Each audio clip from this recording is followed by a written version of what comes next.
नमस्कार, आप देख रहे हैं राष्ट्र की बात। आपके साथ में हूं मानक गुप्ता। आज बात करेंगे हाथरस की, जिस पर गैंगरेप पीड़िता की मौत के बाद से सियासत गर्म है। पीड़िता का आधी रात को जब अंतिम संस्कार किया गया, उसके बाद से ही आप जानते हैं यूपी पुलिस सवालों के घेरे में है। आज यूपी सरकार ने सुप्रीम कोर्ट में हलफनामा दाखिल करके आधी रात को अंतिम संस्कार किए जाने के फैसले का बचाव किया। सरकार ने दलील दी, कानून व्यवस्था बनाए रखने के लिए रात में अंतिम संस्कार कराने का फैसला किया गया। यूपी सरकार के मुताबिक हाथरस के बहाने राज्य का माहौल खराब कराने की कोशिश की जा रही थी। अकेले हाथरस में ही लाखों की भीड़ जुटाने की साजिश रची गई थी। सरकार ने सुप्रीम कोर्ट में अदालत की निगरानी में सीबीआई जांच कराने का भी प्रस्ताव दिया है। सुप्रीम कोर्ट ने भी हाथरस केस को भयावह करार दिया। इस बीच हाथरस के बहाने यूपी को सुलगाने की साजिश का एंगल भी सामने आ रहा है। यूपी पुलिस ने आज पीएफआई से जुड़े, पॉपुलर फ्रंट ऑफ इंडिया से जुड़े 4 संदिग्धों को गिरफ्तार किया है। उनके पास से मोबाइल फोन, लैपटॉप और संदिग्ध साहित्य भी बरामद हुआ है। आप जानते ही हैं, कल भी हमने आपको बताया था, कल ही एक वेबसाइट के जरिए साजिश के सुराग सामने आए थे। यूपी पुलिस ने राज्य का माहौल बिगाड़ने की कोशिश करने वाले कुछ संदिग्धों को गिरफ्तार भी किया है। राष्ट्र की बात में आज का सवाल, हाथरस के बहाने क्या यूपी को जलाने की साजिश थी? और क्या योगी का तख्ता पलट करना चाहता था पीएफआई? इसी पर होगी राष्ट्र की बात में आज बहस। लेकिन पहले जरा सुन लीजिए, आज 4 संदिग्धों की गिरफ्तारी पर क्या प्रतिक्रियाएं सामने आई हैं, सुनिए। जिस तरह से पीएफआई में आतंकी संगठन के लोग हैं और अगर इनको कोई हमारे राजनीतिक दल संरक्षण दे रहे हैं तो वो भी उसमें शामिल हैं देश के अंदर आतंक फैलाने में। और यह आज साफ हो गया कि हाथरस कांड की आड़ में जातिगत दंगे कराने का बहुत बड़ी एक साजिश थी, जिसका खुलासा हमारी सुरक्षा एजेंसियों ने कर दिया। बहुत सारे लोगों को विकास अच्छा नहीं लगता, वे लोग कहीं ना कहीं इसमें बाधक बनने का प्रयास करते हैं, दुष्प्रचार करते हैं, अनावश्यक रूप से षड्यंत्र करते हैं। तमाम प्रकार के षड्यंत्रों के माध्यम से सरकार को भी बदनाम करने का कार्य करते हैं और साथ साथ समाज में जाति और सांप्रदायिक विद्वेष की भावना पैदा करने का कार्य करते हैं। इन स्तर पर अराजकता पैदा करने का प्रयास किया था और आपने देखा होगा सरकार ने न केवल उनको बेनकाब किया बल्कि ऐसे तत्वों से सख्ती से निपटने का कार्य भी किया। तो क्या यूपी को जलाने की साजिश थी और क्या योगी सरकार का तख्ता पलट करने की साजिश रची जा रही थी? राष्ट्र की बात में आज बीजेपी से प्रेम शुक्ला मेरे साथ जुड़ रहे हैं। आ रहे आपकी टीवी स्क्रीन पर प्रेम शुक्ला। कांग्रेस से आराधना मिश्रा आ गई हैं। जूही सिंह समाजवादी पार्टी की प्रवक्ता, जूही जी को भी आप देख पा रहे हैं। अतीकुर रहमान है, इस्लामिक स्कॉलर हैं। मुफ्ती मौलाना नदीमुद्दीन हैं, प्रेसिडेंट हैं उलेमा काउंसिल के। और प्रोफेसर विशाल मिश्रा हैं, दिल्ली यूनिवर्सिटी के प्रोफेसर हैं और आरएसएस के विचारक हैं। आप सभी का स्वागत। प्रेम शुक्ला, बहुत ही गंभीर आरोप मोहसिन रजा ने और खुद योगी जी ने लगा दिया है। बहुत गंभीर आरोप कि पीएफआई के संबंध आतंकी संगठनों से है और विपक्षी दल पीएफआई को सपोर्ट कर रहा है। इसका मतलब सीधा आरोप विपक्षी दलों पर कि वो आतंकियों से मिलकर यूपी को जलाने की साजिश कर रहा है। निश्चित तौर पर देखिए, आपने दिल्ली में क्या हुआ। दिल्ली में इसी पीएफआई ने जिस तरह से सीएए के विरोध में पहले लोगों को प्रदर्शन के लिए उकसाया और बाद में दंगे भड़काए, और पीएफआई के संदर्भ में जो दिल्ली के दंगों में आरोप पत्र दायर हुआ वहां की अदालत में, उसमें स्पष्ट तौर पर इस बात के प्रमाण सबके सामने रखे गए कि किस तरह से पीएफआई ने पूरे 2019 के लोकसभा चुनाव के बाद जिस तरह से लोकतांत्रिक ढंग से भारतीय जनता पार्टी को पराभूत करने में विफल होने के बाद जिस तरह की कार्रवाई वहां दंगे भड़काने की गई, ठीक उसी तरह की कार्रवाई उत्तर प्रदेश में भी नियोजित की गई। और पीएफआई के संबंध आतंकवादी संगठनों से हैं, इसमें किसी के मन में कोई संदेह नहीं हो सकता। और वही जब पीएफआई का के संबंध है और आईएसआई किस तरह से आईसिस के लिए पीएफआई ने रिक्रूटमेंट्स किए, ये एनआईए ने इसके सबूत दिए हुए हैं अदालतों को भारत में। और जब उसी पीएफआई के एजेंडे को यदि विपक्ष जो है आगे जाकर समर्थन देता है, तो क्या पीएफआई से, क्या आतंकी पीएफआई के साथ जब कांग्रेस या अन्य विपक्षी दल उसका समर्थन करते हैं, तो क्या आतंकी एजेंडे का समर्थन नहीं करते हैं? पीएफआई का समर्थन कौन कर रहा है? प्रेम शुक्ला बताइए, कौन से विपक्षी दल ने पीएफआई का समर्थन किया है? बताइए साहब, आपकी जानकारी के लिए बहुत अच्छा प्रश्न किया आपने। आपकी जानकारी के लिए बता दें, केरल में जब पीएफआई के मोहम्मद मदनी के खिलाफ कार्रवाई हुई थी, तो मोहम्मद मदनी को बचाने के लिए केरल की विधानसभा में एक मत से प्रस्ताव पारित हुआ था कि नहीं हुआ था? नहीं, मैं यूपी की बात कर रहा हूं, मैं हाथरस मामले की बात कर रहा हूं। यहां पर बताइए, यहां पर पीएफआई ने कहा कि पीएफआई का किसने समर्थन किया? मानक जी आपने पूछा ना पीएफआई से कनेक्शन, तो पीएफआई से कांग्रेस और कम्युनिस्टों के कनेक्शन केरल में सिद्ध हो चुके हैं, और जो कनेक्शन केरल में है वो उत्तर प्रदेश में क्यों नहीं हो सकते हैं? और उत्तर प्रदेश में जिस तरह से एक परिवार विशेष के लोग जो कि वहां अस्पताल में देखने के लिए उस पीड़िता को नहीं जा सके, लेकिन जिस तरह से उन्होंने रुपयों तक की ऑफर की, एक चैनल विशेष के पत्रकार की जिस तरह की गतिविधियां सबके सामने आई, जिस तरह का टेलीफोन टेप सबके सामने आया है, वो क्या सिद्ध करता है? सीधे सीधे कहिए ना प्रेम शुक्ला, सीधा सीधा कहिए ना, आप क्या इशारा कर रहे हैं? क्या आरोप है आपका? क्या कोशिश थी, क्या साजिश थी पीएफआई की और विपक्षी दलों की? क्या मिली भगत थी? जो शक्तियां भारतीय जनता पार्टी को जनतांत्रिक तरीके से चुनाव में नहीं हरा सकती, अब वो दंगे फैलाने पर आमादा है, हिंसा फैलाने पर आमादा है, हिंसक और आतंकी संगठनों को आगे करके वो उत्तर प्रदेश में आग लगाने पर आमादा है। बहुत गंभीर आरोप है। आराधना मिश्रा पहले आप, उसके बाद जूही सिंह। पहले आराधना मिश्रा। बहुत गंभीर आरोप है। कांग्रेस पीएफआई जैसे ऐसे संगठनों से, जिसके जिहादी संगठनों से संबंध है, उनके साथ मिलकर उत्तर प्रदेश को जलाने की साजिश कर रही है, क्योंकि वो बीजेपी को यूपी में हरा नहीं सकती, लोकतांत्रिक तरीके से चुनाव में नहीं हरा सकती, इसीलिए तख्ता पलटने के लिए दंगे फैलाओ।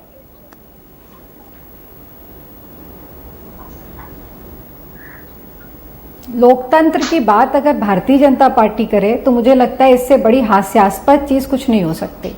मैं एक चुनी हुई प्रतिनिधि हूं मानस जी, और लोकतंत्र ये अधिकार हमें देता है और देश के हर नागरिक को देता है कि वो अपनी बात को, जनता की बात को सामने रख सके। आपने खुद देखा कि जब हाथरस की बेटी को न्याय दिलाने के लिए राहुल जी और प्रियंका जी जाते हैं तो किस अलोकतांत्रिक तरीके से, अप्रजातांत्रिक तरीके से भारतीय जनता पार्टी की सरकार के पुलिस के कर्मी किस तरह से राहुल जी और प्रियंका जी जो एक महिला थी, सबने देखा किस तरह से उनके कुर्ते को पकड़कर एक पुलिस का अधिकारी किस तरह से उनको रोकता है, जिसपे उत्तर प्रदेश की पुलिस को माफी तक मांगनी पड़ी है।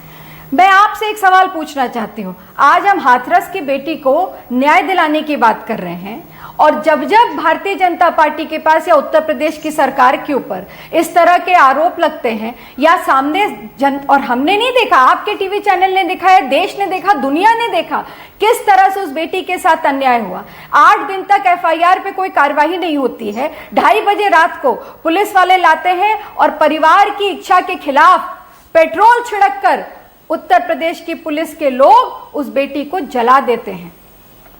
मां आंचल फैला करके भीख मांगती रहती है, पर उसकी कोई नहीं सुनता। क्या उस मां को, जिसने 9 महीने उस बेटी को कोख में रखा था, उसको अधिकार नहीं था कि वो अपनी बेटी की अंतिम शक्ल उसके बाद देख लेती? उसके हाथ में हल्दी लगा करके उसको अपनी डेहरी से विदा करती? क्या उस भाई को, जिसको उसने राखी बांधी थी, उसको अधिकार नहीं था उसे कंधा देने का? क्या उस भाई पिता को अधिकार नहीं था देने का मुखाग्नि? मैं पूछना चाहती हूं, ये किस लोकतंत्र की बात कर रहे हैं जहां पे ये हिंदुत्व के ठेकेदार बनते हैं? हिंदू धर्म में सूर्यास्त के बाद मुखाग्नि देना निषेध है। क्या ये भारतीय जनता पार्टी के लोकतंत्र के जो ठेकेदारी की बात करते हैं, हिंदुत्व के ठेकेदारी की बात करते हैं, ये उनको नहीं मालूम था? आज सवाल सबसे बड़ा ये है कि जो भी उत्तर प्रदेश में मुख्यमंत्री के खिलाफ आवाज उठाएगा, उसके खिलाफ आप मुकदमा दायर कर देंगे, उसको जेल भेज देंगे। हम कल बलरामपुर गए, उस बेटी से मिलने गए जिसका बलात्कार होने के बाद उसकी मौत हो गई, उसके परिवार से मैं मिल करके आई हूं।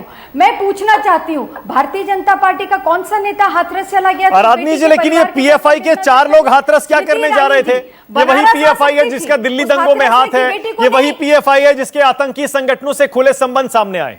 आज यही तो पूछ रहा हूं मैं। योगी आदित्यनाथ और बीजेपी आरोप लगा रही है कि विपक्षी दल पीएफआई की भाषा बोल रहे हैं। ये पीएफआई के 4 लोग हाथरस क्यों जा रहे थे? आप बिल्कुल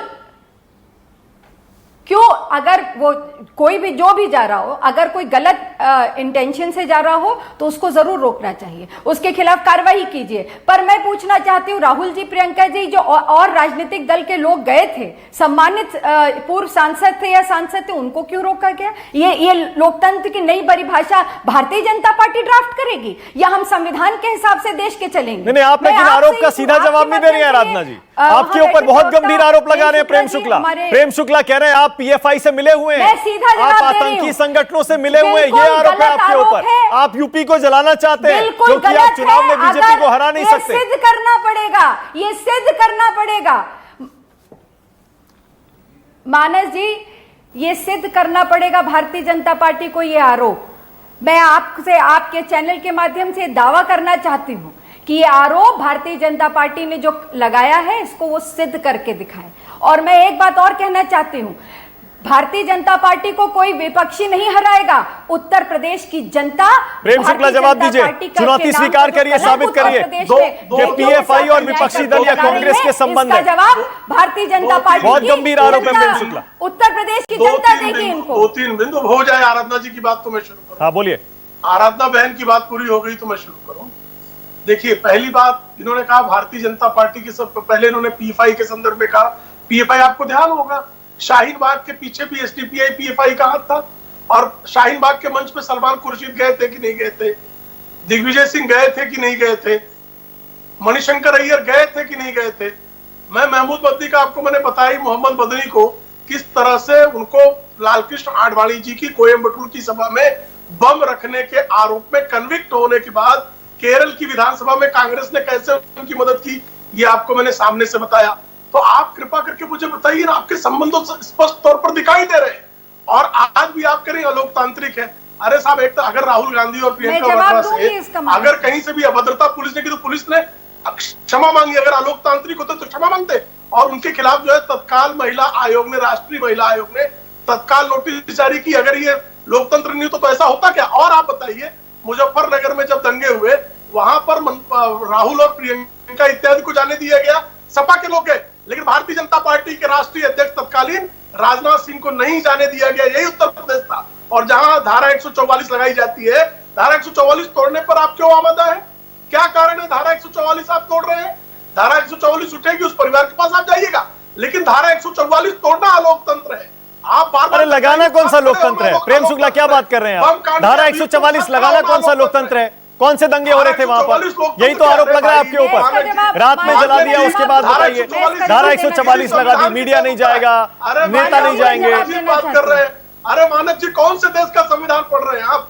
इस देश की संवैधानिक व्यवस्था में ही कानून एवं व्यवस्था के खराब होने की स्थिति में कानून एवं व्यवस्था को बिगाड़ने वालों से बचाने के लिए धारा 144 का प्रावधान है। इस देश के संविधान ने यह प्रावधान किया भाई, ये कोई बाहर से नहीं लाया गया। प्रेम शुक्ला, सारे कानून बनाए तो बड़ी अच्छी नीयत से गए थे, लेकिन उनका इस्तेमाल कैसे होता है, किस वजह के लिए होता है, ये मैटर करता है। धारा 144 संविधान सम्मत है कि नहीं? जूही सिंह, संविधान सम्मत जूही सिंह, तो छत्तीसगढ़ प्रेम शुक्ला ने आपका भी नाम ले लिया, समाजवादी पार्टी का भी नाम ले लिया। मेरा जवाब ले लीजिए मानस जी, मैं उसको जवाब दे दूं। प्रेम भाई, प्रेम शुक्ला भाई, दूसरों को बोलने दीजिए। तो भूपेश आराम से, मानस जी एक आराम से प्रेम शुक्ला जी, आराम से, शांत। क्या है मानस जी बोलिए, जूही जी बोलिए, आराधना जी इसके बाद आ रहा हूं आपके पास। जूही जी बोलिए। जी मानव जी ने धारा 144 जिसकी दुहाई हमारे भाई भारतीय जनता पार्टी के दे रहे हैं, इनके कल खुद के वहाँ एडीएम हैं जो बता रहे थे कि धारा 144 में कुछ लोग सभा कर सकते हैं। जैसे कई जातिगत लोगों ने सभाएं की, 200 लोगों से ज्यादा की सभाएं की, और उन्होंने ये दलील दी कि वो लोग अपनी लोकतांत्रिक बात अपने आप कह रहे थे, केवल पीड़िता के घर पे धारा 144 लगी है। दूसरी बात, एक बच्ची का बलात्कार हुआ, एक बच्ची की प्रताड़ना हुई, बच्ची को जिंदगी में आपने न्याय नहीं दिया, उसके सैंपल भी आपने देर से भेजे, उसको अस्पताल भी नहीं पहुंचाया, मरने के बाद आपने उसके शरीर को रात में फूंक दिया। हुआ बलात्कार पर कम से कम मुलायम सिंह यादव की पार्टी के लोग जी बिल्कुल, हाँ बोलेंगे सर, बोलेंगे, चिड़िए मत, अपनी अकर्मण्यता छुपाने के लिए ये आपकी अकर्मण्यता दिख रही है सर, आपकी अकर्मण्यता, आपकी गैर जिम्मेदारी, आपकी असंवेदनशीलता दिख रही है। मानव जी किसी भी के ऊपर प्रेम शुक्ला एक सेकंड, जूही जी को बात करने दीजिए अपनी। प्रेम शुक्ला एक सेकंड रुक जाइए, बात करने दीजिए उनको, अपनी बात कहने दीजिए, आपने भी अपनी बात कही। बोलिए जूही जी, बोलिए जी। बात यह है कि जब आपकी सरकार अकर्मण्य हो गई, जिम्मेदार हो गई, हाथरस की बेटी को आप न्याय नहीं दिला पाए, आपने उस छावनी में तब्दील कर दिया, दलों को आप जाने नहीं दे रहे थे, प्रेम शुक्ला जी थोड़ा सा शांत बलात्कारवादी पार्टी की और गैर जिम्मेदार साबित हो चुके हैं। हाई कोर्ट ने संज्ञान ले लिया, आपकी एसआईटी 4 एसआईटी आपने गठन की है, एक की भी रिपोर्ट नहीं है। हाथरस में एक और बलात्कार हुआ है, बलरामपुर में बलात्कार हुआ है, कौशाम्बी, गोरखपुर, भदोही लोगों की हत्या, छोटे छोटे बच्चों जूही जी एक सेकेंड जूही सिंह जी एक सेकेंड। जूही जी अब तो विपक्षी दलों पर आपकी पार्टी पर गंभीर आरोप लगा रहे हैं प्रेम शुक्ला। वो कह रहे हैं पीएफआई जैसे संगठनों से आप मिल गए हैं, यूपी में आप दंगे कराना चाहते हैं। कह रहे हैं कल एक वेबसाइट पकड़ी हमने जिसकी फंडिंग इस्लामिक देशों से हो रही है। आज पीएफआई का लिंक आ गया, 4 लोग अरेस्ट हुए हैं। जूही जी प्रेम शुक्ला कह रहे हैं आप लोग उनके साथ मिलकर यूपी जलाना चाहते हैं क्योंकि आप योगी जी की कुर्सी हिला नहीं पाते हैं लोकतांत्रिक तरीके से। एक्चुअली दंगों का बड़ा एक्सपीरियंस है प्रेम शुक्ला को, इसलिए ये बात कह रहे हैं दंगा कराने और दंगा भड़काने में। ना हमारा पीएफआई से कोई लिंक है ना उसमें। आजम खान कौन है? दंगाई आजम खान कौन है? अरे कितनी बेवकूफी की बात कर रहे हैं आप निहायत बेवकूफ टाइप के साबित हो रहे हैं। ये गंभीर मंच है, यहाँ पर एक लड़की की बलात्कार की बात हो रही है। बिल्कुल बेवकूफ है। अरे एक सेकंड जूही जी एक second, no personal comments please please personal निजी टिप्पणी ना करें। जूही जी आप अपनी बात कहिए, प्रेम शुक्ला उनको बोलने तो दीजिए, वो अपनी बात पूरी कह लें फिर आप जवाब दीजिएगा, पूरा मौका दूंगा आपको। बोलिए जूही जी। जो इनके आरोप का मैंने जवाब दे दिया। मैं कह रही हूँ कि हाथरस में योगी सरकार पूरी तरह अकर्मण्य साबित हुई है। शालीनतापूर्वक शब्द है क्या? बेवकूफ आप क्या शालीनतापूर्वक शब्द है क्या? न्यूज़ 24 बलात्कार मर्यादा पूर्ण है। आपके जो सांसद है वो जेल में चाय पीने जाते हैं, वो मर्यादा है। आप जाति पंचायतों को वहाँ होने नहीं मैंने बिल्कुल कहा प्रेम शुक्ला, नहीं बिल्कुल नहीं प्रेम शुक्ला नहीं, मैं बिल्कुल आपके साथ हूँ इस पर। मैंने जूही जी को कहा नो पर्सनल कमेंट्स, निजी कोई टिप्पणी किसी भी पैनलिस्ट पर कोई दूसरा पैनलिस्ट नहीं कर सकता। हमारा यह प्लेटफॉर्म बहस के लिए है, आइए मुद्दे पर बोलिए, निजी टिप्पणी ना करिए। मैं वापस आगे जा रहा हूं, एक सेकंड जूही जी, एक सेकंड रुकेगा। नहीं एक से पर तो मैं बोलूंगी मानक जी, अगर मापदंड एक है तो एक ही होना चाहिए। और प्रेम शुक्ला को मुझे समय देना चाहिए था बोलने के लिए। ये कोई तरीका नहीं है किसी की आवाज दबाने के लिए चिल्लाने लगे। बिल्कुल करूंगी। आप मर्यादित व्यक्ति हैं। अरे नहीं प्लीज जूही जी, नहीं जूही जी प्लीज नहीं, इसको डिबेट को कहीं और मत ले जाइए। विशाल मिश्रा को लाइए जरा स्क्रीन पर। डॉक्टर विशाल मिश्रा, आरोप बड़ा सीधा है, बीजेपी और उससे जुड़े संगठन जानबूझकर इसे हिंदू मुस्लिम बनाना चाहते हैं इस मामले को, क्योंकि वो इसमें परसेप्शन की लड़ाई पूरी तरह से हार चुके हैं। यूपी की जनता, पूरे देश की जनता, सारा मीडिया उसके खिलाफ हो गया इस मामले में, इसीलिए हिंदू मुस्लिम एंगल डाल रहे हैं आप। डॉक्टर विशाल मिश्रा। नहीं देखिए मानक जी, जहां तक अगर ये आपका प्रश्न है कि इसमें हिंदू मुस्लिम एंगल डाला जा रहा है भारतीय जनता पार्टी की तरफ से, तो ये सरासर गलत है। और जहां तक ये कहा जा रहा है कि माननीय मुख्यमंत्री आदित्य योगीनाथ जी ने कोई न्यायिक प्रक्रिया नहीं की या न्यायिक उसको तुरंत न्याय नहीं दिलाया, यह भी सरासर गलत है। आप देखिए कि तुरंत पुलिसकर्मी सस्पेंड हुए, एसपी सस्पेंड हुए, तुरंत उन्होंने एसआईटी का गठन कर दिया, सीबीआई का गठन कर दिया। ऐसा कुछ भी नहीं है कि चीजों को छिपाया जा रहा है। बार बार ये कहा जा रहा है कि छिपाया जा रहा है। अरे भाई, छिपाने के लिए, एक एक तथ्य को सामने लाने के लिए ही तो सीबीआई इंक्वायरी सेटअप कर दी गई। और यहाँ पर ये जितने लोग बैठे हुए हैं, मैं आपको बताऊं, ये जो कांग्रेस के लोग बैठे हुए हैं, जब सीए का धरना चल रहा था तो कांग्रेस के ही तो लोग जाकर एंटी इंडिया मूवमेंट को समर्थन दे रहे थे। और ये स्पष्ट हो गया शाहीन बाग के सीए के एंटी सीए केस में कि उसमें पीएफआई का योगदान था। देखिए आप चीजों का कोहेरेंस देखिए। यहाँ पर पूरे इंडिया को डिस्टेबलाइज करने के लिए पहले सीए के अगेंस्ट आंदोलन हुआ, उसके बाद दिल्ली में हिंसा भड़काई गई। वहां पर देखिए कि इसको सांप्रदायिक रंग देने के लिए लोगों ने अपने बयान देने शुरू किए ताकि बाद में हिंसा भड़काई जा सके। तो इसमें कोई दो पीएफआई के 4 लोग जो दिल्ली से जा रहे थे हाथरस, ये कांग्रेस ने भेजे थे? आप ये कह रहे हैं कांग्रेस ने भेजे थे? कांग्रेस, देखिए अगर कांग्रेस ने नहीं भेजे थे तो कांग्रेस ऐसे असामाजिक तत्वों के साथ क्यों खड़ी हो जाती है जो एंटी इंडिया मूवमेंट की बात करते हैं? मैं आपसे ये पूछना चाहता हूं कि संवेदनशीलता व्यक्त करने की बात की जा रही थी। संवेदनशीलता व्यक्त करने के लिए कोई व्यक्ति किसी घर पे 500 आदमी का हुजूम लेकर जाता है, आप हमें बताइए। अगर संवेदना व्यक्त करनी है, एक सेकंड वापस इस पर आइए। नहीं एक मिनट, वापस मैं आपको आरोप पर ला रहा हूं। मोहसिन रजा, योगी आदित्यनाथ और अब इस पैनल में प्रेम शुक्ला बड़ा गंभीर आरोप लगा रहे हैं, बहुत गंभीर आरोप है। वो कह रहे हैं चाहे वेबसाइट हो जो पकड़ी गई है दंगे कराने के लिए, या 4 पीएफआई के लोग हों, ये यूपी को जलाना चाहते थे और इनके पीछे विपक्षी दल सारे खड़े हैं। अब आपको क्योंकि विपक्षी दल माननीय चुनौती दे रहे हैं, मुख्यमंत्री आराधना जी के- मिश्रा है, जूही सिंह है, वो कह रहे हैं साबित करिए आरोप। 10 सेकेंड आप हमें दे दीजिए हाँ। प्लीज। एक्चुअली जितने डेवलपमेंट काम किया जा रहा है उत्तर प्रदेश में माननीय मुख्यमंत्री जी द्वारा, जितने आपराधिक तत्वों को अब बिहाइंड द बार लाया जा रहा है, जिनके मकान गिराए जा रहे हैं, जिनके पोस्टर लगाए जा रहे हैं दंगाइयों के, ये उसके खिलाफ का गुस्सा है। आप चीजों को समझिए। जो एंटी सोशल एलिमेंट है, समाज विरोधी तत्व है, वो कभी इस बात को हजम कर पाएंगे? अतीकुर रहमान, जो जर्जर उत्तर प्रदेश चाहते थे, दंगाग्रस्त उत्तर प्रदेश चाहते थे, अराजक उत्तर प्रदेश चाहते थे, आज जब वहां पर माननीय मुख्यमंत्री जी सबकी सुरक्षा और सबको सम्मान देने की बात कर रहे हैं, तो ये लोग बैठ के और बता रहे हैं कि माननीय योगी जो है वो एक्शन लेते हैं। बलरामपुर नहीं दिखा था। अभी हमारी कांग्रेस की बहन प्रवक्ता बोल रही थी कि वो कल बलरामपुर गई थी। बलरामपुर की घटना कब की है? बलरामपुर की घटना कब की है? आजमगढ़ क्यों नहीं गए? बुलंदशहर क्यों नहीं गए? अरे लीजिए, इवन की वहां पे दुष्कर्मियों का नाम तक लेना मुनासिब नहीं समझते। क्यों? क्योंकि वो लोग एक वर्ग विशेष से संबंधित है, तो इससे इनका वोट नहीं प्रभावित होगा। अरे लड़की होती है, रेप होता है, उसमें इतना सेलेक्टिव अप्रोच नहीं रखना चाहिए। अरे हम तो सनातन संस्कृति का हमारा देश है। ये नारायण से पूजनते रमनते देवता, और कांग्रेस के छत्तीसगढ़ के मंत्री कहते हैं मानक जी ये छोटा रेप है, हाथरस का रेप बड़ा है। शर्म नहीं आती ऐसी मानसिक घिनौनी बात करते हुए। ये राजनीतिक गिद्ध भी नहीं है, इनका स्तर उससे भी नीचे गिर गया है। बताइए, ये कोई स्टेटमेंट होता है कि वहां का रेप छोटा है, वहां का रेप बड़ा है? भाई लड़की होती है, हमारे यहाँ नवरात्रि आने वाली है, हम देवियों की पूजा करते हैं, और ऐसे में एंटी स्टेटमेंट दिया जा रहा है। राजस्थान के मुख्यमंत्री जी ने क्या कहा था?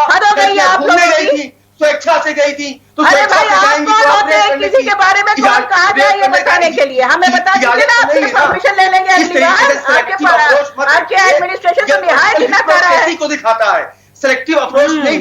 और ये प्रोफेसर है दिल्ली विश्वविद्यालय में, ये अतीकुर रहमान को लाइए जरा। अतीकुर रहमान, आपको इस आरोप के पीछे क्या नजर आता है? क्या वाकई सच्चाई है पीएफआई उत्तर प्रदेश को जलाना चाहता था, या इसमें भी आप कुछ और खेल देख रहे हैं?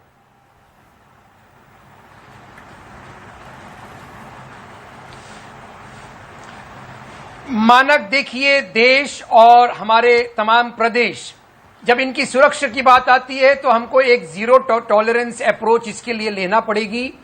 चाहे वो कोई भी ऑर्गेनाइजेशन हो, अगर कोई ऐसी हरकत करता है जैसे कि विशाल मिश्रा जी ने, डॉक्टर साहब ने कहा कि पीएफआई दिल्ली राइट्स में भी था और एनटीसीए प्रोटेस्ट सारे के सारे असंवैधानिक थे, तो मैं उनको बताना चाहूंगा कि सुप्रीम कोर्ट ने एनटीसीए प्रोटेस्ट को सबसे पहले तो असंवैधानिक नहीं माना है।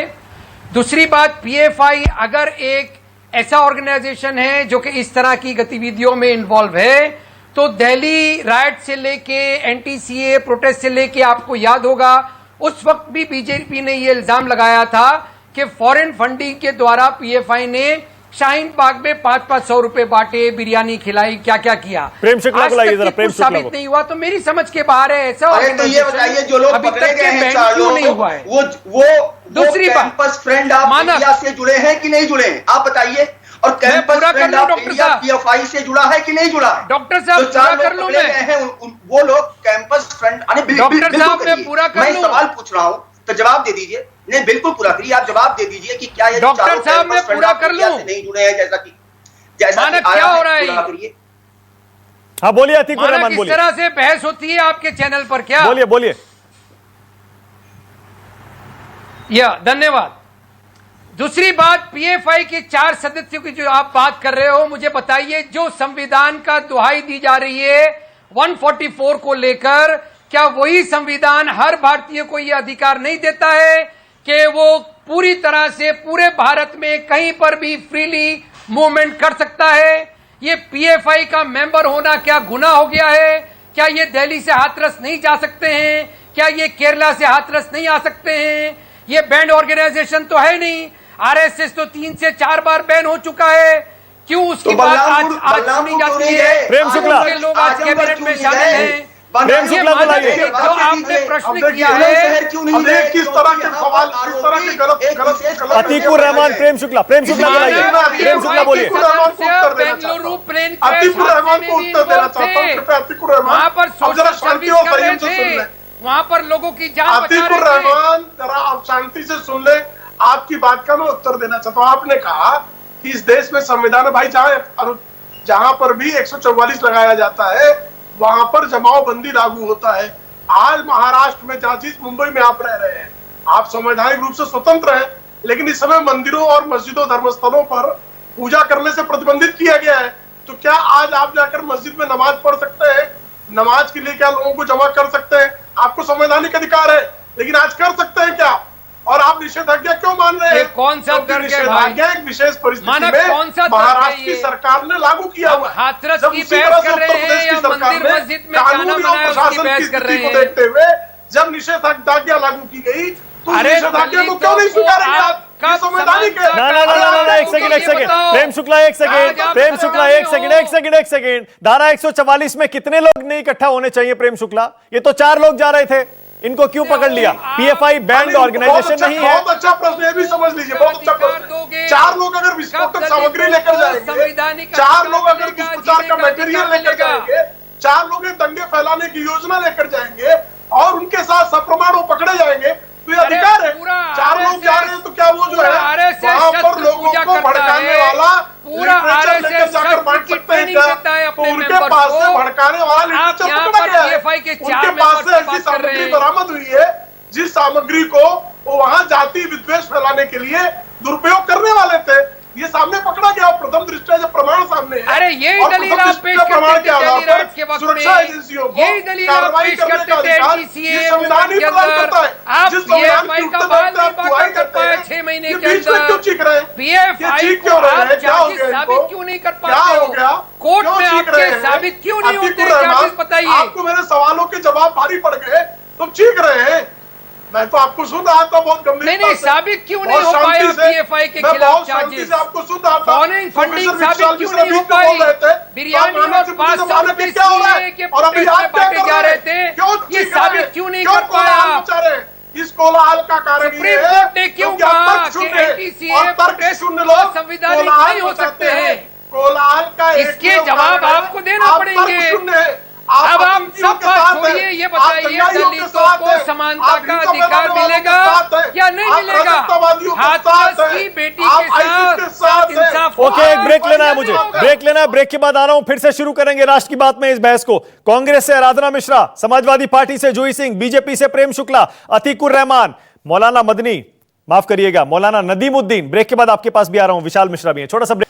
मथुरा से पीएफआई के 4 लोग गिरफ्तार किए गए हैं और बीजेपी का सीधा सीधा आरोप है कि पीएफआई उत्तर प्रदेश को जलाना चाहता था, दंगे भड़काना चाहता था और इसके पीछे विपक्षी दलों का हाथ भी हो सकता है। मौलाना नदीमुद्दीन, मैं ब्रेक से पहले आपके पास आ नहीं पाया था। मौलाना साहब, ये पीएफआई के 4 लोग हाथरस क्यों जा रहे थे और क्या जो बीजेपी आरोप लगा रही है यूपी को जलाने की साजिश थी, इस पर आपका क्या कहना है?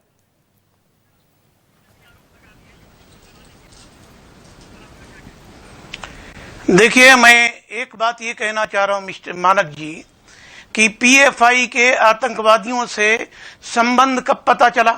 आज 2 दिन पहले पता चला या इससे पहले?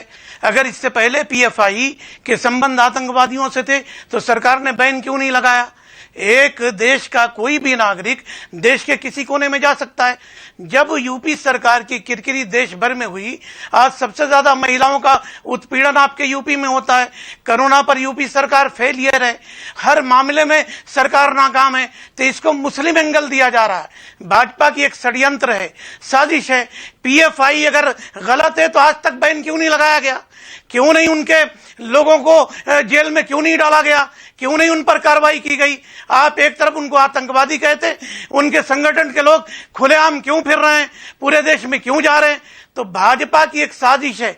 भाजपा हमेशा यूपी सरकार ने तो जनवरी में ही बैन लगाने की सिफारिश कर दी थी। मौलाना साहब, आपको याद होगा जब सीए के खिलाफ दंगे हुए थे, तब यूपी सरकार ने केंद्रीय गृह मंत्रालय को सिफारिश कर दी थी बैन लगाने की। अरे सुनिए सुनिए सुनिए सुनिए सुनिए, राजनीति, अरे सुनिए, मानक जी, आप भाजपा की बात मत करिए। रागिनी तिवारी पर क्या कार्रवाई हुई, अनुराग ठाकुर पर क्या कार्रवाई हुई, कपिल मिश्रा पर क्या कार्रवाई हुई? इनको हर एंगल में मुसलमान दिख रहा है। जब ये दलित बच्ची का रेप हुआ, वहां से डेमोक्रेसी का गला घोटा गया, आप ये कह रहे हैं कि 4 लोग मिलकर तख्ता पलट दे रहे हैं। बीजेपी आज इतनी ताकतवर है कि देश में अपोजिशन का गला घोट रही है, तो ये 4 लोग मिलकर के तख्ता पलट देंगे? ये समझने वाली बात नहीं है। उन पर कार्रवाई करें। हम कोई पीएफआई का समर्थन नहीं कर रहे, मगर अभी तक भाजपा ने बैन क्यों नहीं लगाया? अदालतें ने उन पर कार्रवाई क्यों नहीं की? तो इस पर हमें राजनीति करने के बजाय, भाजपा जब मुद्दों से गिरी है तो मुसलमानों की ठिकरा फोड़ करके भाजपा इससे बचना चाहती है, मगर देश देख रहा है। पीएफआई के नाम पर आप तमाशा कर रहे हैं, वो भी देश देख रहा। मैं कहता हूं अगर वो लोग गलत हैं, पूरे देश में बैन लगाओ उन पर। पूरे देश में किसका सत्ता है? मोदी जी हैं देश के पीएम, देश के पीएम हैं, क्यों नहीं उन पर आपने बैन लगाया? यूपी में हम बैन लगाने की सिफारिश कर रहे थे, तो होम मिनिस्ट्री ने इनकी सिफारिश को क्यों नहीं माना? क्या इसकी जिम्मेदार होम मिनिस्ट्री नहीं है? अगर वो षड्यंत्र रच रहे थे, सरकार गिराना चाह रहे थे, हमारी इंटेलिजेंस इतनी बेखबर है। प्रेम शुक्ला, उल्टे आप ही पर आरोप है।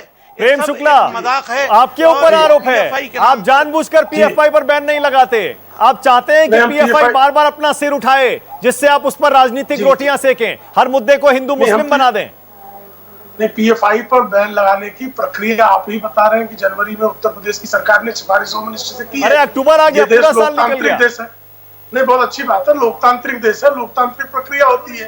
ये कोई किम जोंग का देश या परवेज मुशर्रफ का देश तो है नहीं, ये कोई पाकिस्तान नहीं, कोई उत्तर कोरिया नहीं, एक लोकतांत्रिक देश है यहाँ पर। दूसरी बात, जहां तक सवाल पैदा होता है सत्ता पलटने का, तो सारी पीएफआई नहीं, इनके सारे उल्ला सब मिलकर प्रयास कर ले, तो भी जो है कहीं से भी आदरणीय योगी आदित्यनाथ जी की गद्दी को पलटने की इनकी ताकत नहीं है।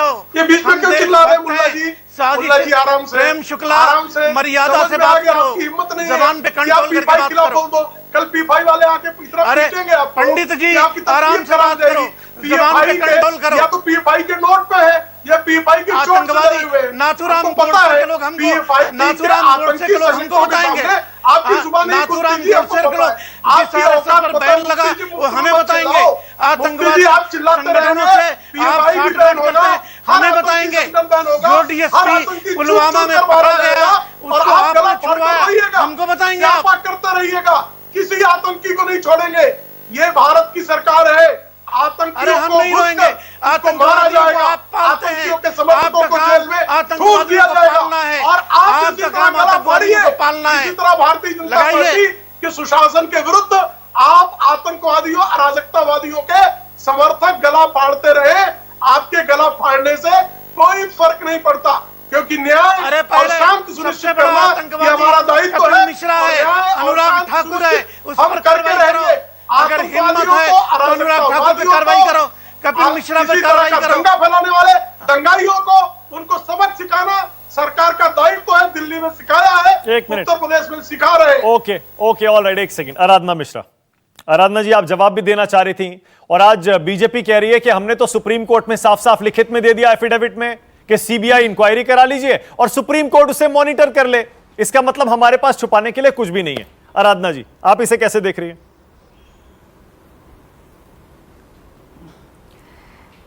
देखिए, सबसे पहले जैसा आपके टीवी चैनल पे इस वक्त दिख रहा है कि मथुरा में 4 ऐसे संदिग्ध लोग पकड़े गए हैं जो किसी संगठन से संबंधित हैं। मैं आपसे पूछना चाहती हूँ मानस जी कि आखिर वो उत्तर प्रदेश में, मथुरा उत्तर प्रदेश में है, वो उत्तर प्रदेश की सीमा में उन्होंने प्रवेश कैसे किया अगर वो संदिग्ध थे? हमारे उत्तर प्रदेश की इंटेलिजेंस क्या कर रही थी और आए कहाँ से? वो दिल्ली से उन्होंने प्रवेश किया। वहां पर भी जो पुलिस है और वो इंटेलिजेंस है, वो भी तो होम मिनिस्ट्री के अंतर्गत है, जो कि भारत सरकार के अधीन है। तो आखिर ये क्या complete failure of Uttar Pradesh government police intelligence का नहीं है कि ऐसे लोग जिनको ये संदिग्ध मानते हैं ये वहां पहुंचे? पहली बात तो ये कंप्लीट फेल्योर है भारत उत्तर प्रदेश की सरकार का। और अगर ये दिल्ली से आए हो और ऐसे फेलियर है या आप ये आरोप लगा रही हैं इशारों में कि इन्होंने जानबूझकर ये साजिश की है? आपने आप मैं मैं उसके आगे बोल रही हूं। आपने ये कहा, ये आपके डिबेट में भी, कि जनवरी में इन्होंने कहा कि वो प्रस्ताव किया है उत्तर प्रदेश की सरकार ने। उत्तर प्रदेश में किसकी सरकार है? भारतीय जनता पार्टी की। और केंद्र में किसकी सरकार है? भारतीय जनता पार्टी की सरकार है। तो क्या वजह है कि उत्तर प्रदेश की सरकार के इतने गंभीर प्रस्ताव को भी भारत सरकार में होम मिनिस्ट्री ने उसको अभी तक स्वीकार नहीं किया? ये बहुत बड़ा प्रश्न है। मैं जवाब चाहती हूं कि आपके चैनल पे कम से कम इस बात का तो जवाब दे दीजिए कि जिन लोगों से आपको लगता है कि वो यहां पे अशांति फैलाने आए थे, फैलाने हो भी आ सकते हैं, नहीं आ सकते, ये आगे जांच का विषय है, पर ये फेल्योर किसका है? और ऐसे लोगों को प्रतिबंधित अगर 8-9 महीने में भी उत्तर प्रदेश की सरकार और भारत की सरकार नहीं कर पाई है, तो ये जिम्मेदारी किसकी है? ये जिम्मेदारी उत्तर प्रदेश की सरकार की है और भारत सरकार की होम मिनिस्ट्री की है। एक हमारे साथी ने और संस्कार की बात की कि हमारे संस्कार है कि हमारी देश की नारियों को सम्मान मिले। मैं पूछना चाहती हूँ, यही संस्कार है भारतीय जनता पार्टी के कि एक भारतीय जनता पार्टी का विधायक आज उन्नाव केस में सलाखों के पीछे है? उससे मिलने कौन गया? जो सांसद जीता चुनाव वहां से, साक्षी महाराज, वो उससे मिलने जेल चले जाते हैं। आपके तो अगर आप शाहजहांपुर की घटना की बात करिए तो उत्तर प्रदेश भारतीय जनता पार्टी के पूर्व गृह मंत्री, नहीं मुझे बोलने दीजिए, मानस जी मुझे बोलने दीजिए, मैंने बड़े आराम से सबकी बात सुनी, मैं अपनी बात को खत्म कर दूं, उसके बाद आप सवाल पूछिए। भारतीय जनता पार्टी के पूर्व होम मिनिस्टर जिनके ऊपर शाहजहांपुर की बेटी ने आरोप लगाया था, उसको किसने बचाया? दोनों मामलों में, उन्नाव और शाहजहांपुर के मामले में भारतीय जनता पार्टी की सरकार और योगी आदित्यनाथ जी ने उन दोनों लोगों को बचाने का प्रयास किया। पर मैं बधाई देना चाहती हूँ सर्वोच्च न्यायालय के, उच्चतम न्यायालय को, कि उन बेटियों को न्याय मिला है, प्रदेश की सरकार ने नहीं दिया, ये उच्च न्यायालय ने न्याय दिया है उन बेटियों को। और कल की घटना इससे दुखद हो सकता है जब हाथरस पर पूरे देश की सद्भावना है उस बेटी के साथ, तो वहां के सांसद जेल चाहते हैं, उस जेल में जेलर से मिलने जाते हैं जहां पे वो चारों आरोपी बंद है। इसका क्या जवाब देंगे? वो तो जेलर ने मिलने नहीं दिया, पर ये हौसला अफजाई करने गए हैं उन आरोपियों के जो जेल में बंद है, आरोपी है हाथरस मामले में। ये संस्कार है भारतीय जनता पार्टी के। और कम से कम दूसरे पे उंगली उठाने से पहले अपने गिरेबान में झांक करके देख लीजिए। आपको वो आईना उत्तर प्रदेश की जनता। ओके, प्रेम शुक्ला आप जवाब दीजिए, प्रेम शुक्ला आप जवाब दीजिए। प्रेम शुक्ला, पहला सवाल और पहला आरोप आप पर यह है, पीएफआई जिस पर बैन लगाने की सिफारिश, खबरें यही हैं, जनवरी में कर दी गई थी उत्तर प्रदेश सरकार की तरफ से, क्यों नहीं बैन लगा अभी तक? बहुत अच्छा प्रश्न है। पहले तो मैं इस बात के लिए आराधना जी को साधुवाद देना चाहता हूं कि कांग्रेस का कोई नेता पहली बार पीएफआई पर बैन लगाने का समर्थन कर रहा है। तो मैं इस बात के लिए आराधना मिश्र, अगर ये अकेले कह रही थी इनका व्यक्तिगत, और अगर इनकी पार्टी अगर इसको स्वीकारती है तो पीएफआई पर बैन लगाने के लिए कांग्रेस का समर्थन है। ये जो कल तक मणिशंकर अय्यर उनके मंच पर जा रहे थे, दिग्विजय सिंह उनके मंच पर जा रहे थे, सलमान खुर्शीद उनके मंच पर जा रहे थे, आज अगर कांग्रेस पीएफआई पर प्रतिबंध लगाने का समर्थन कर रही है तो मैं आपको साधुवाद देता हूं, और पीएफआई पर प्रतिबंध लगाएंगे कानून के अनुकूल, कानून के अनुकूल पीएफआई पर प्रतिबंध भारत सरकार लगाएगी। आप पलट रही हैं आराधना जी, आप पीएफआई पर प्रतिबंध लगाने के समर्थन नहीं है। पीएफआई पर प्रतिबंध लगाने का आपका समर्थन है? प्रेम भाई, पीएफआई पर प्रतिबंध लगाने का समर्थन है कि नहीं? मैं आपसे सिर्फ इतना जानना चाहता हूं, पीएफआई पर प्रतिबंध लगाने का आप व्यक्तिगत या कांग्रेस पार्टी की विधायक दल का नेता होने के नाते आप समर्थन दे रही कि नहीं दे रही? उत्तर प्रदेश में कांग्रेस के विधायक दल की नेता श्रीमती आराधना मिश्रा इस बात का समर्थन करती है कि पीएफआई पर प्रतिबंध लगाया जाना चाहिए। मैं इस बात के लिए आपको साधुवाद दे रहा हूं, आप साधुवाद स्वीकार नहीं, तो कांग्रेस पार्टी या मैं मानती हूं देश की कोई भी पार्टी आराधना जी आपको साधुवाद स्वीकारना चाहिए, कभी नहीं खड़े हो सकती। आपको साधुवाद स्वीकारना चाहिए और पीएफआई के विरुद्ध बोलना चाहिए। प्रेम शुक्ला, लेकिन एक साल अगर आप पीएफआई को आप आतंकी संगठनों से मिला हुआ बताते हैं, उसके बाद एक साल तक आप बैन नहीं करते, उस पर बताइए। एक आतंकी संगठन पर प्रतिबंध लगाया जाए या नहीं लगाया जाए, इस पर इनकी स्पष्ट भूमिका नहीं हो पा रही है। जूही सिंह को लाइए, कब लगाएंगे? जूही सिंह तो सवाल है जी। मानक जी लगाएंगे ही लगाएंगे। आप समर्थन कर रही कि नहीं? जी मानक जूही जी, प्रेम शुक्ला तो देखिए यहाँ बैठकर भी खुली चुनौती दे रहे हैं, वो कह रहे हैं आप समर्थन में हैं, पीएफआई पर बैन लगे तो आप समर्थन कर रहे हैं, आपका स्टैंड क्या है?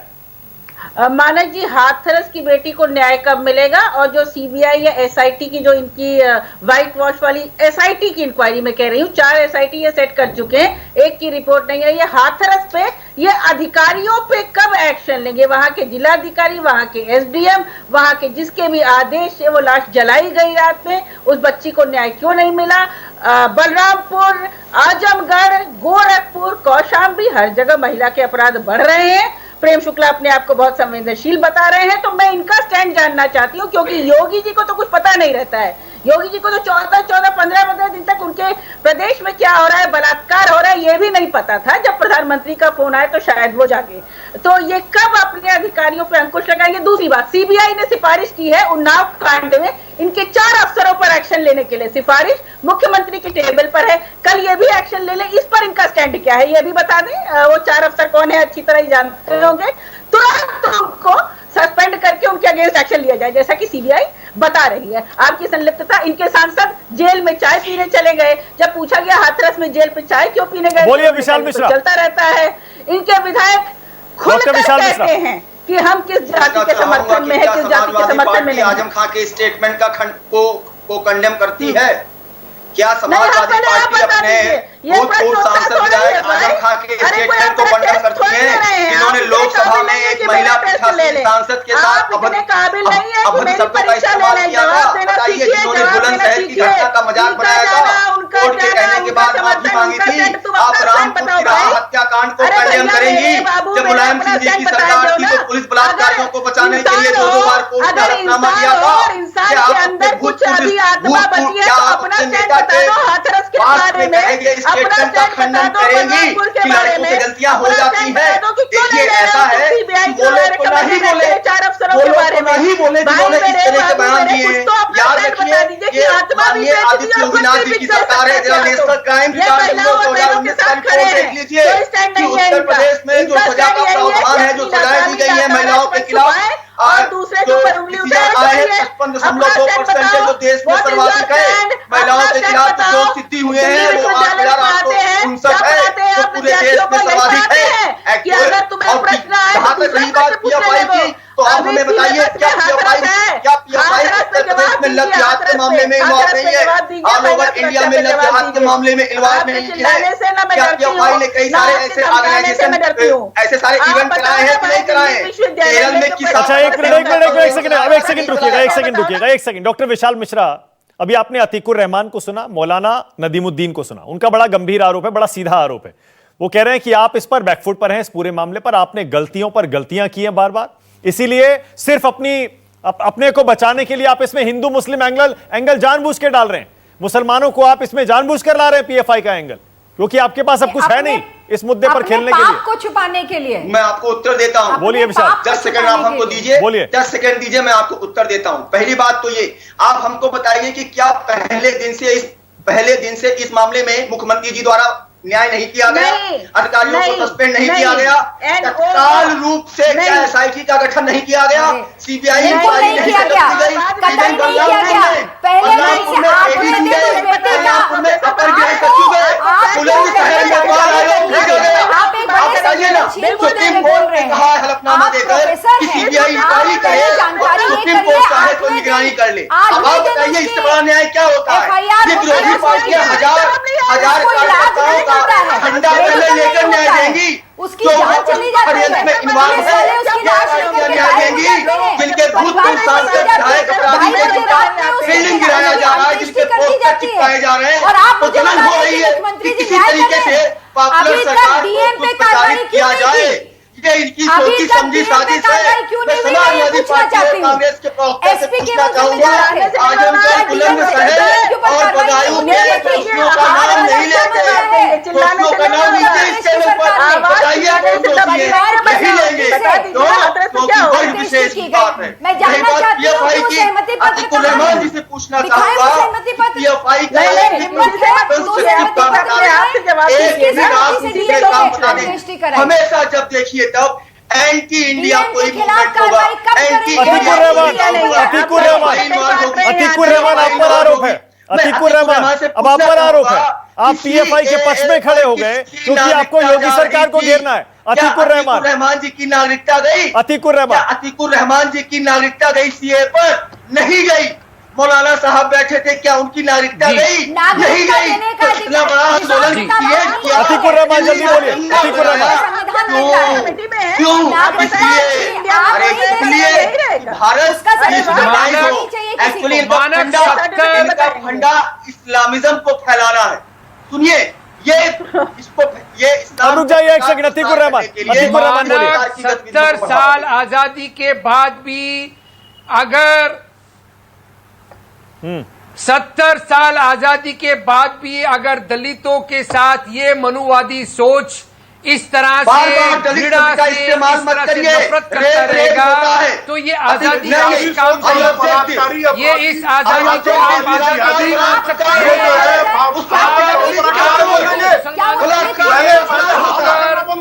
इस तरह से घोषित करना चाहते हैं उस समाज को भारत आज कर सकता है। राइट के बेटियों के साथ सिर्फ धोखा दिया है। रिजर्वेशन की जरूरत क्यों है माना? क्यों वो बराबरी के नहीं लोग माने जाते हैं? क्यों उनके गांव के साथ में भेदभाव किया जाता है? ओके, मेरे पास टाइम खत्म हो गया। मेरे पास टाइम बिल्कुल खत्म हो गया। मेरे पास आज टाइम बिल्कुल खत्म हो गया। बहुत बहुत धन्यवाद आज इस गर्मा गर्म बहस के लिए आप सबका। बहुत बहुत शुक्रिया।